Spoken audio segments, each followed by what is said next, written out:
Hey everyone, Chris Nixon with IoTmonitor on the IoT Pulse Podcast show. Super excited to have Alex on the show. We'll get to him in a minute, but Kirill, co-host, Hey guys. how's it Hey going? guys, how are you? Good. I know How are you're a you, little under Chris? the weather, so thanks for braving this and getting through this. So Kirill, I know um, I got my Christmas nose over here going on, looking yeah, like yeah, Rudolph. Rudolph the Red, Yeah, yeah, yeah, Rudolph. yeah. But super excited to have Alex Doorduyn on the show. Alex, what's going on? Hey, How you doing? Chris, thanks for inviting me. Kirill, good to see you as well again. Happy to be here. Good to I'm see you. quite fortunate. I'm in SoCal, so I really can't complain about the weather too much down here. I heard you've had Yeah. quite a bit of snow, right, Kirill, already. So We got hit majorly. Like my, I left to Chicago, so my wife is still trying to get herself out. uh, well, keep safe. Yeah. So, Well, yeah. it's certainly cold. I'm in Colorado. It's cold here. It's cold in Chicago. Alex, I don't think it's cold in Southern California. Never is, right? So, Well, we're, as I say, we definitely can't complain. yeah, So yeah, I yeah. appreciate Well, you tell us a inviting me little to do it. Cool. bit. Yeah, we're excited to have you. Tell us a little bit about, maybe just introduce us to those audience members or viewers or subscribers that may not be super familiar with Altowav. Yeah, sure. Well, I'll introduce myself first. I'm Alex Doorduyn. I'm president of Altowav. We're a Minneapolis, Minnesota-based company. We're not new. We've actually been around for about 12 years now, but under a couple of different brand names. We used to be called QuickBit.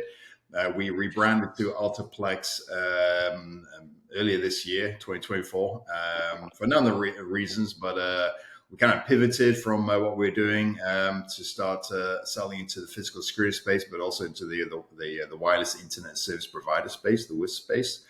And essentially, we're a wireless engineering company. We've been developing different wireless solutions for the past 12 years or so for different market applications. And yeah, that's who we are. And so Kirill and I were lucky enough, and thank you. You invited us to dinner and presentation at Wispapalooza this past Right. fall, and we were super excited to be there. And I know that's where you launched one of your new products, right? Correct. Yes. So we're primarily a 60 gigahertz wireless company. That's kind of the primary technology that we do from a wireless point of view, although we do operate in a few other frequencies as well. So we launched a new product at Wispapalooza. That's a big Whisper show, in Vegas. It takes place in October every year. So the brand is called Altoplex, obviously after the Altowav name. It's just a 60 gigahertz solution. Obviously, 60 gigahertz has been around for a few years now, but we're definitely a little bit different in terms of our offering. I actually have the radio here with me, so this is the actual radio, so you can see, first of all, it's very small. Tiny. To an iPhone, it is pretty small, literally not much bigger than an iPhone. That's kind of the first thing. It's probably the smallest 60 gigahertz radio on the market today. But other few kind of differentiators on it. First, it was made in the USA, which is pretty unique. So we're also very, very proud of that as a US not only design, engineered, but also manufactured product. We use the latest Qualcomm 802.11ay chipset in this radio. That's the chipset that we utilize. It's a very powerful chipset, provides up to 3.8 gigabits of aggregate bandwidth. It's pretty high bandwidth, extremely low latency, using TDMA as a main kind of form of a protocol from a communication kind of point of view, which means it's very low latency, very fast, very little interference. It's very, very good for high density deployments. It's designed specifically for providing internet connectivity in high dense areas. They could be like mobile home parks. That's a big market for us. The correct name for it now is manufactured home communities. We do a lot in that market around the country, and it's actually a little known fact that over 25 million people in the US live in manufactured home communities. So it's a lot of people. If you look at it from a state point of view, I can't remember what size state that would be, but I think it's within the top 5 states in terms of, if you compare it to like states, whatever, it's a lot of people, And typically people in these communities have really poor internet. Not everywhere, but I would say the majority. And that's because, the major service provider operators are not interested in serving these communities for, a number of reasons. So they basically suffer from really bad internet, or sometimes no internet at all, so they're definitely part of that digital divide community that, people talk about, right? That are just, unconnected. And because they're unconnected and, kids have issues doing the schoolwork, maybe people finding jobs, that provide maybe, connectivity, or just general stuff, right? Could be healthcare, of course, entertainment as well, part of that, but a lot of different things. I mean, end of the day, now we all rely and expect really good connectivity, right? It's almost like a utility, like, gas, water, electricity, you could say, some people say it's like the fourth, utility, right? It's as important as all the others because, think about it, one of the first things you typically do if you're looking to move or buy a new house, I do at least anyway, say, okay, what's the internet like? What kind of speeds can I expect? There's like, there's no internet connectivity. Is like, oh, forget it, I'm not going to buy the house, I can't live there. Yeah. I mean, before we got on, we were talking about holidays, right? I'm sure when you guys were on vacation, probably the first thing you did when you get to your hotel or your resort destination is like, okay, how do I get online, right? Connected to the Wi-Fi. I know that's the first thing I do when I go into a hotel, when I'm traveling, all right, connect to the Wi-Fi, because you want to make sure you keep connected, even if you are on vacation. And it is a bit sad that we live in that day and age where even when you're on vacation, you can't disconnect, right? You can't say, okay, Yeah, I'm absolutely, or whatever. I mean, some people have the ability to do that.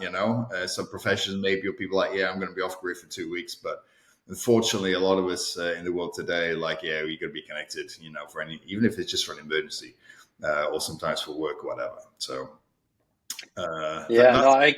I could have used your radio, Alex, on my last vacation because our internet was just terrible. Terrible. Yeah. So, can I ask a quick question? So, 60 gigahertz has been has been available for quite some time. I know Ubiquiti came out with 60 gigahertz air fibers, and how are you guys different? What sets you guys apart? Yeah, so that's a good question. So, we're looking from a couple of different points of view. First of all, the technology. So, we we're using the Qualcomm 802.11ay chipset. A few other manufacturers, without going into names, use the same chipset. They're part of a software stack that Facebook developed a number of years ago called Telegraph. Obviously, Facebook is now called Meta. Yep. Meta actually pulled back or stopped developing the software for that technology a number of years ago. So it's kind of no longer supported by Meta. So those manufacturers using that software stack are kind of stuck, if you like, or on their own. We decided to do our own software. So rather than using the Telegraph software stack, we basically developed our own software stack using the same chipset. And the benefits of that is that we took out all the stuff you really don't need from a fixed wireless access point of view. There's a lot of stuff that was just like kind of redundant. There's stuff which basically works, like meshing, for example. This really never worked. Mm-hmm.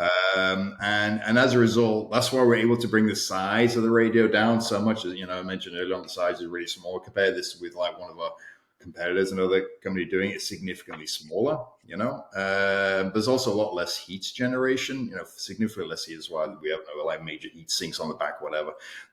So it means reliability is a lot better, less heat generation, more reliable, faster, but also less complexity from a software point of view, but also from a setup engineering point of view. So end of the day, we have much more reliable products.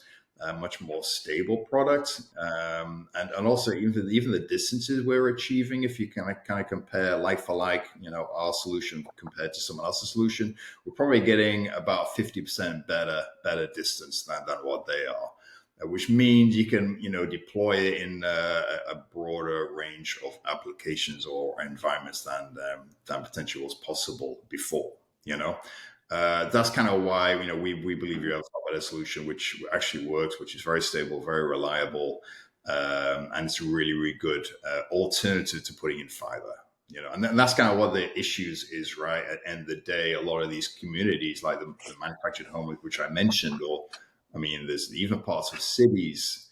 I know, Kirill, you live in Cleveland, Ohio, right? That's known to be one of the worst cities from an internet connectivity point of view in the country. Sorry for picking on Cleveland. Kirill, did you know that, Kirill? Did you know that? Amongst the other things, it's Cleveland. Well, he is a nice neighborhood. He has good connectivity. Yeah, well, that's funny, Kirill. I hope you have good internet, because one of the things at IoTmonitor is we have a couple labs. One of our labs is at his house, right? And so I'm hoping the internet connectivity is good, because otherwise, we're okay. Not going well for us. He probably has a dedicated line. Yeah. But sure. Like this one example, LA, even like parts of LA is like almost, like internet deserts, right? This is really bad. And it's typically, unfortunately, those lower income areas, not always, but often it's those lower income areas. And actually, I've actually seen areas of parts of LA which are definitely not low income. These homes are like, 10, 20 million. They still have bad internet. So you could say they're part of digital divide, but probably for other reasons, they can definitely afford it, But a lot of those low income areas where they can't afford, $100 a month. I don't know what you guys pay. I pay literally about $100, maybe 110, I can't remember, dollars per month just for internet, and it's not even a high speed. It's like 600 meg, And unfortunately, people just can't afford that, They can hardly afford, $10, $20 a month or whatever. So that's kind of part of the problem. So a lot of these operators don't want to serve those areas because they don't want to put in the investment because they don't see the good ROI. Putting in fiber in the day is very expensive. Even with the grants available, sure, that's definitely helping to provide infrastructure, but of course, the grants take a long time, years to actually come out, and start being realized, and then of course, putting in fiber can take years as well to deploy, because fiber is great if you have it. That's what I always tell people. But if you don't have it, it's going to be very costly and also very time consuming, getting the permits, doing the digging, the disruption. And sometimes it's just not possible if you've got a lot of rock, you've got a lot of terrain, etc. If it's a soft dig, it's also fairly easy. But if you got very hard dig, it's much longer, take a long period of time. And literally can take years, particularly in the city environment.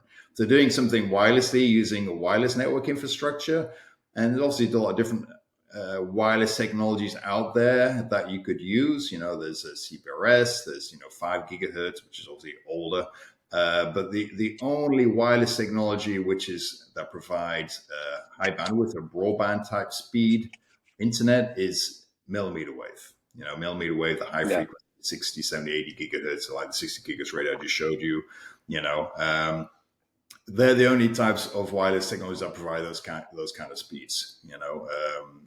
5 gigahertz is saturated, so the frequency is saturated in cities, so it's almost impossible to use 5 gigahertz. Also, the bandwidth is very limited, and some of the others are either just some technologies are very expensive, really expensive to deploy. 60 gigahertz is very, very cost effective. Obviously, the form factor. It's people are used to in the past obviously having like TV antennas right on their homes or maybe satellite dishes, whatever. This is far less obtrusive than a TV antenna or a satellite dish, right? It's small. You stick it on the roof of a house or whatever, you wouldn't even notice it. And it's very, very cost effective, which is why it's really good means of connectivity. From a reliability point of view, because it's a high frequency, it's outside of Wi-Fi congestion, but also from a bandwidth point of view, it's very reliable means of connectivity. Awesome. I actually, you touched on something which is interesting, federal funding for and grants that are coming into play or that have been prevalent. And I believe the grants are around providing fiber to the homes. And you're right, it is extremely expensive now with today's current events. That funding may potentially go away, right? With DOGE potentially coming in and and basically opening up the books and figuring out what the government needs to cut spending on, and this could be one of the first things that could go. Yeah, I mean, No? I think, the jury is still out. I mean, I've heard people say, "Oh, yeah, no, the funding is definitely still going to happen." We just don't know, right? Obviously, things change from a daily basis thing. So who knows? Hopefully, of course, the funding will still be there. I guess I think probably will be, but we don't know, and of course we don't know when. I mean, they launched this. Well, Biden administration launched this. I can't remember anymore now. 2 years ago, something like that. BEAD, the BEAD funding, and it still isn't being rolled out. It's still yet to be rolled out. People say, "Oh, it's coming, it's coming, it's coming." Maybe it'll be next year now. Mm-hmm. I mean, there has been a lot of government funding over the last few years, which has been great. Both federal, both at the federal level, but also the state level. Unfortunately, the BEAD grants, broadband equity, basically bill has been primarily focused on fiber, paying for fiber. They are now also allowing some wireless, primarily licensed wireless, some other kind of wireless solutions, which is good. But it's been primarily based on fiber, and I think it's like $42 billion. I mean, they've estimated that's literally a drop in the ocean that will be required for fiber. If they were to connect, every single home which doesn't have internet with fiber, it's going to be a lot more money than that, so it's almost like, well, why are they putting all this money in fiber? Really, they're not going to be, touching a small portion of it, right? I think it would be, they would be better off allowing different technology depending on the best technology, suitable, putting in, millions of dollars of fiber to serve, maybe 10, 20, 50 homes in a rural community is that good value for money rather than just putting in a wireless link, which they could do very, very quickly at a fraction of the cost. Sure. Personally, I think that would be better. But, why do you think, Alex, why do you think it was focused on fiber? Like, is that just a known quantity, or? I think some people were just like, for whatever reason, they were biased. They were like, well, it's got to be fiber because that's the best, and I would say lack of education, lack of knowledge. And rather than talk to the experts, they were like, oh, no, wireless doesn't work. When they think wireless, they just think of Wi-Fi, right? They don't even know there's, extremely good quality, high reliability wireless, which is almost like fiber. You could say it's wireless fiber available as a really good alternative, but typical government bureaucracy, whatever. People maybe know better than what they think. They think they know better, without going down a rabbit's hole. I think that's probably the primary reason. I mean, and a lot of wireless manufacturers, myself included, plus a bunch of other people, plus also Whisper, the Wireless Internet Service Provider Association. By the way, do a plug for them. They've spent a lot of time lobbying the government, the NTIA in particular, to kind of change the rules and listen. And they've done a really good job, actually, in trying to do that. But, they're obviously a small organization with limited resources, etc. So they've had some success, for sure. But unfortunately, the government hasn't, kind of opened up fully yet. Maybe they will. But on the flip side, there are other funds still available. There's like, the state funding as well as federal funding. As I said, some WISPs are able to get grants for hybrid type solutions. And I always advocate that, right? Rather than just using one technology, whatever, look at hybrid solution. Okay, fiber is certainly good in certain applications, and maybe you can get access to fiber. It could be dark fiber, lease fiber, or put in new fiber, whatever.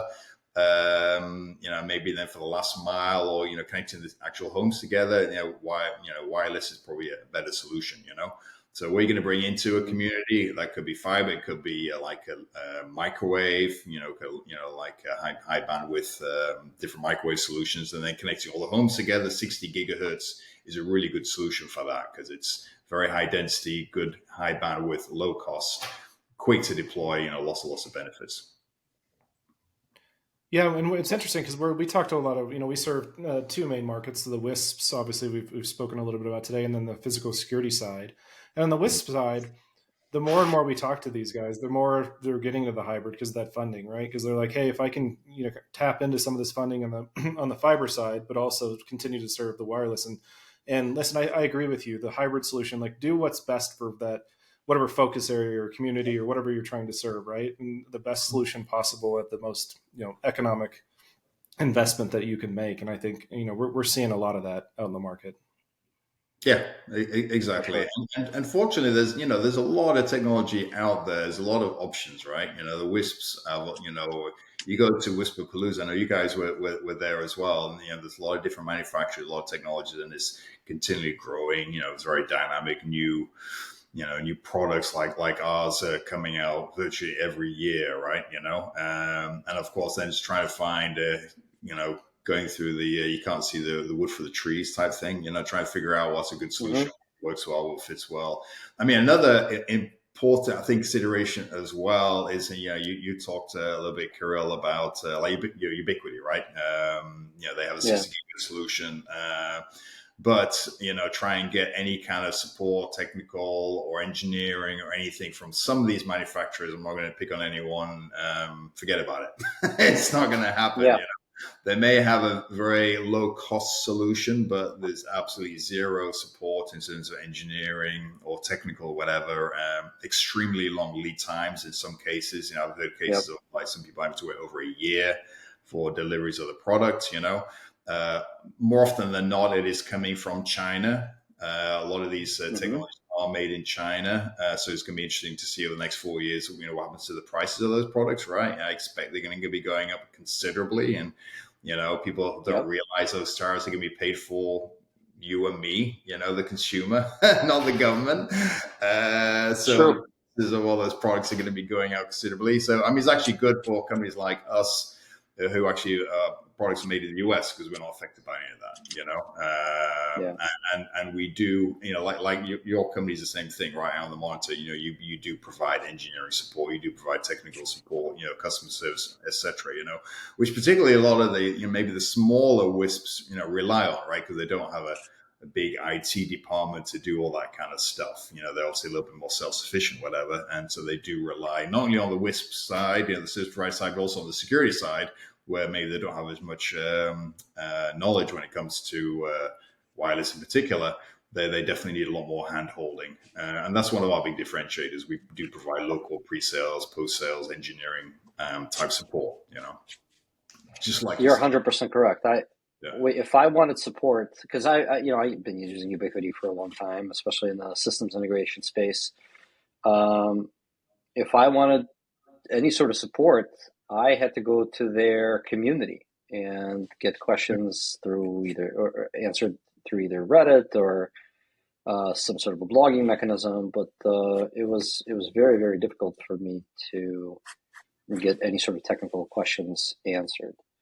Yeah. You know what's interesting? I'm going to go a little bit off topic here, and I actually pulled up some market data research on the Wisp industry, and I was pretty amazed. First of all, it's a fairly new industry, and based on the information I found, there were 1.8 million subscribers in 2019. In 2023, that rose to over 7 million, and it's projected to grow to around 18 million subscribers in 2027, which tells me that the industry is just skyrocketing, which is amazing. And I don't think it's grants or anything like that. I think it's just the need for internet, like you said, Alex. Yeah, exactly. Yeah, and a lot of those companies in the Wisp, it's a very fragmented industry. There's a lot of small players. I mean, it's certainly getting some larger players now as well, like Nextlink, and to me, there's a kind of larger players. A lot of them are really small, and they're very local. They basically provide a local service. And a lot of consumers like that because they're tired. And again, I'm not even but it's tired of some of the larger companies, service providers, providing very poor service, and very high prices, so that they're simply tired of that. So they'd rather smaller company, more local focus with exceptional customer service, competitive pricing, Those smaller widths are really, really growing, considerably. I mean, it's a little bit like the Wild West, right? It is kind of crazy out there, and it's like the gold rush. I mean, they're just finding opportunities, and it's actually pretty cool. It's a pretty good industry, and it's fairly unique to the US. There are a few other countries where UK is a little bit similar as well, but a lot of other countries, it just doesn't exist for one reason or another. Maybe because obviously our country is so huge, and so many smaller towns and cities, whatever. Maybe it's for that opportunity, but. It's nice to see that growth, and end of the day they're providing a service. They're providing service, which again, going back to the digital divide, they're going on there and doing it. In fact, a lot of them I know they're not even interested in the government funding, because like the government funding is tied with so much red tape. It takes so long that and they're like, no, we want to do our own thing. We want to be masters of our own destiny, so we use the technology we want to use, it be it fiber, be it wireless, whatever. We need to make it work. I mean, even if you think about it, government funding, may be good for the short term, right? But once that funding dries out, what then? Who's then going to maintain those networks, support it, whatever? And unless there's a profitable way of doing that, then it's not going to happen. They're just going to end up dying. When billions of dollars of taxpayer money go to waste. Yeah, when you start digging fiber or trenching fiber, I mean there's some significant cost for that. I mean, I agree. Wireless is just so much easier.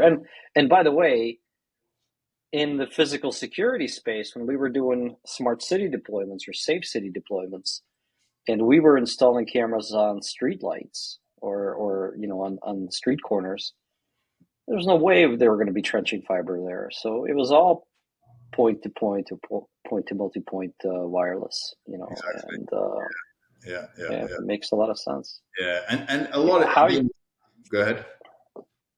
I was just going to ask, how are you guys doing in the physical security space? So I know you guys are on the WISP side and focused on mobile homes, home market. Which, by the way, I listened to. At that dinner, your CTO was, or your CEO was telling us about the story of QuickBit, and it was amazing. And kudos to all of you guys. I love what you guys are doing. But what are you guys doing in the physical security space, and how are you guys rocking over there? So that's actually my background. So I'm actually I'm a security guy by my background. My heart is silver mission security space. I've been doing it for very, very long. So I'll color my facial hair. We've been doing really well. I mean, we only launched in the market back in April of this year, and we're already partnering with all the big players like Axis, like Hanwha, iPro, Pelco. The camera manufacturers. We have a channel set up. We're selling through ADI, Graybar, Wesco. A bunch of other distributors as well in the security market specifically. I can't name all of them. We have rep firms across North America supporting our products, and we're doing some pretty big deployments. And yeah, you said it's a great application for security for a number of reasons. One, 60 gigahertz from a technology point of view is very secure. It's virtually impossible to hack or jam. Take a 5 gigahertz network, like I think Kirill, you used in the past when you were in an integrator, like Ubiquity or some of those other, older types of technologies. They're super easy to jam or to hack. You can literally buy a jammer, on Amazon. And go into a site and take out all the 5 gigahertz stuff, turn it on, boom, everything dies, If you're a bad guy who wants to, do some bad stuff in a retail mall or a business park or, multi-million-dollar homes, it's actually pretty easy to take out the security system, the cameras on the poles or whatever, just by doing that. 60 gigas is completely immune to those jammers because it's a much higher frequency from a security point of view, but also then because it's a high frequency, it's also immune to interference. Now you go into any urban area, you literally just open up your on your phone or laptop and look at all the Wi-Fi. Right, is like there's a whole list of what you can see in a super small range. Right, millimeter wave 60 gigas, you won't see that. to actually buy a 60 gigahertz spectrum analyzer to see what 60 gigahertz are there will cost you like hundreds of thousands of dollars to buy a spectrum analyzer. So not many companies own one of those, So just from a security point of view, extremely good, super low latency as well. It's really as fast as fiber. I've done projects with this technology for police departments as an example, where they're actually replacing leased fiber with millimeter wave wireless, and they actually said the speeds they're getting out of the millimeter wave wireless is actually faster than fiber. Probably because the fiber is going through a bunch of like switches, blah blah blah blah. So there's also a lot of latency being added, but with the wireless, it's actually faster. So from a speed point of view, and of course bandwidth, nowadays you all know, the resolution of cameras keeps getting higher and higher, right? Yep. It was like 1080p, now it's 4K, now it's 8K, keeps going up and up and up with the analytics, so the bandwidth need is continuing to increase. So having a means of connectivity to provide high bandwidth, is also very important. Of course, fiber is going to give you those speeds, but so that fiber is very expensive. So the only wireless solution that can give you those kind of speeds is millimeter wave, 60, 70, 80 gigahertz, those high frequencies. Yeah, and one thing I noticed, WISPs are a little bit different than systems integrators. So systems integrators will take a radio, they'll put it up, and they'll just find a frequency, set it up, and all of a sudden they're operating at like a 40 gigahertz channel, or 40 megahertz channel, and I'm thinking, wow, you got a lot of interference. So the 60 gigahertz millimeter wave that definitely clears up that problem. What are your radios doing point to multi-point? Correct. Yeah. So actually about this radio, really one radio does everything. This radio here can be used as a distribution node. It can be used as a client node. It can do point to point. It can do point to multi-point.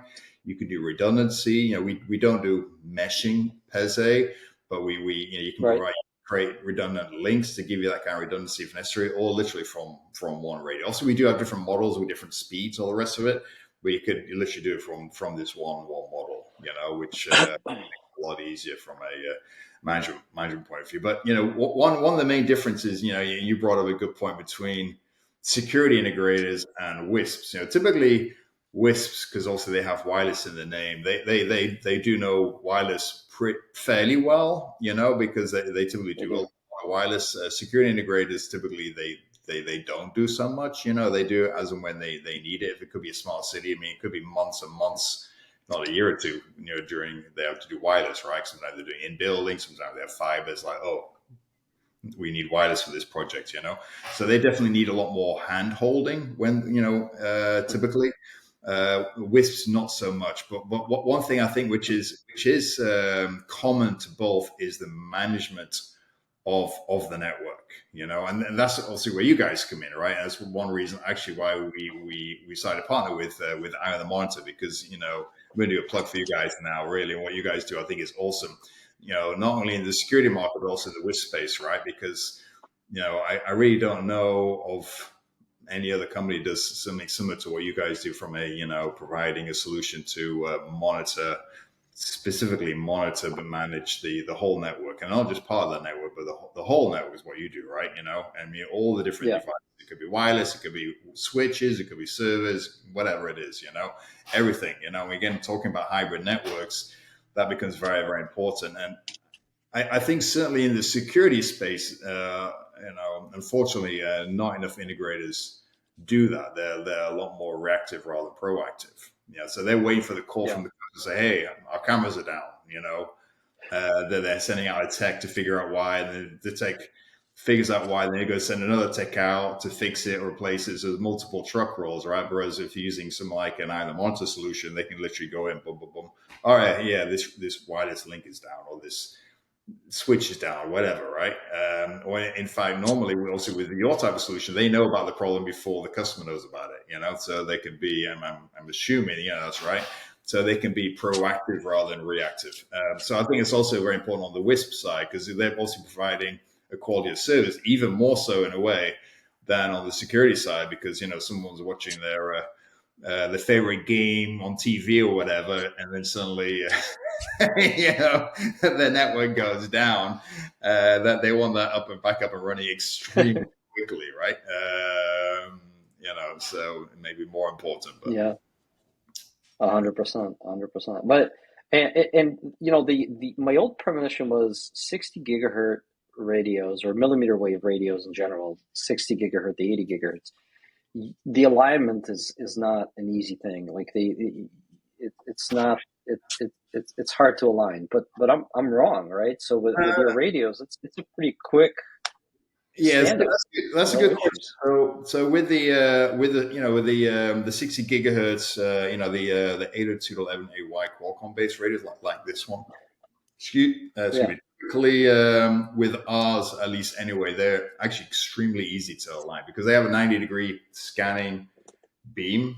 Yeah. So actually scan within 90 degrees. So they're really auto aligning. As long as the radio they're connecting to, this will actually connect up to 16 devices, so 15 clients or one distribution unit, if you like, another distribution node for kind of like scaling out. It'll automatically align. That's on the horizontal. On the vertical, it's 20 plus 20, so 20 up, 20 down.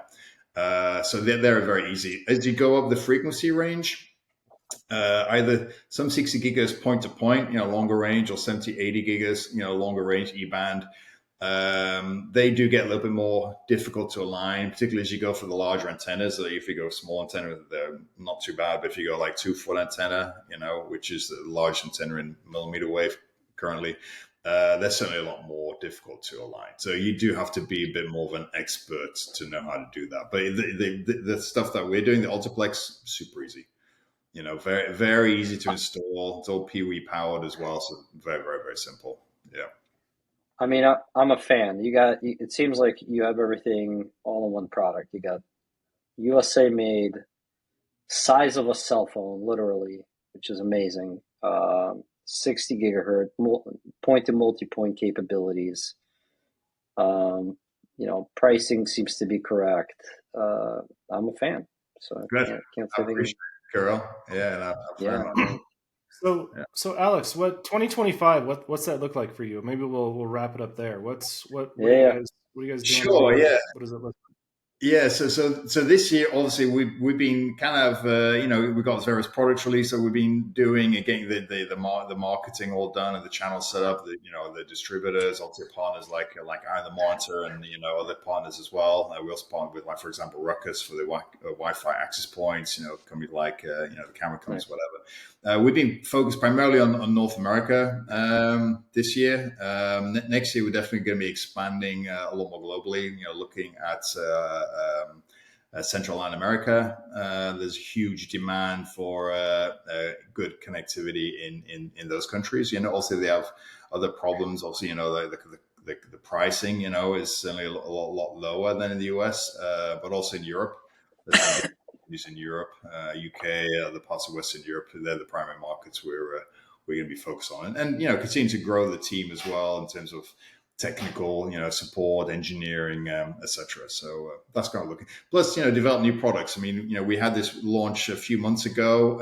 Next year, we're also looking at bringing out some new 60 gigahertz solutions for longer distance. They're going to go up several kilometers in range. This is going to be that's really exciting. And we've got some other kind of new products coming out as well. One big thing I think that we advocate for as a company as well, we have an open API on all our products. The nice thing about that, certainly when you're doing an integration like with EyeOTmonitor, right, is it allows the customer a lot more options and flexibility from a management point of view for managing the network, or in your case, in monitoring the network, right? So, a lot of manufacturers are like, oh no, you have to use, without naming any names, you have to use our solution, our NMS is only going to work with this or whatever, but then obviously a lot of customers are going to have multiple, products, right, in the network. So they want one management solution rather than multiple. So that's why we believe in an open API to give our customers much greater flexibility and ability to do that. And not just using SNMP or whatever, but, the full gamut of all the functionality that the products have, so it gives you a lot more management tools to your disposal. Yeah, that's how we're going to be tying into Altowav is through your API. So we're very excited to do that. Yeah. Well, Alex, we really appreciate Kirill. I know Kirill, I'll speak for Kirill a little bit here, although chime in, Kirill, if you want. We're really excited you were able to join us today. We really appreciate the partnership we have with you, and we're excited about the next couple of years and what it looks like both for you and for us, and pretty exciting times. And but again, thank you for being on the show. Thank you, Chris. Absolutely, Alex. Thanks for the invite. Yeah, I'm sure we'll see each other at the next conference. Absolutely. Visit each other's booths. Yeah. Take care. Happy holidays.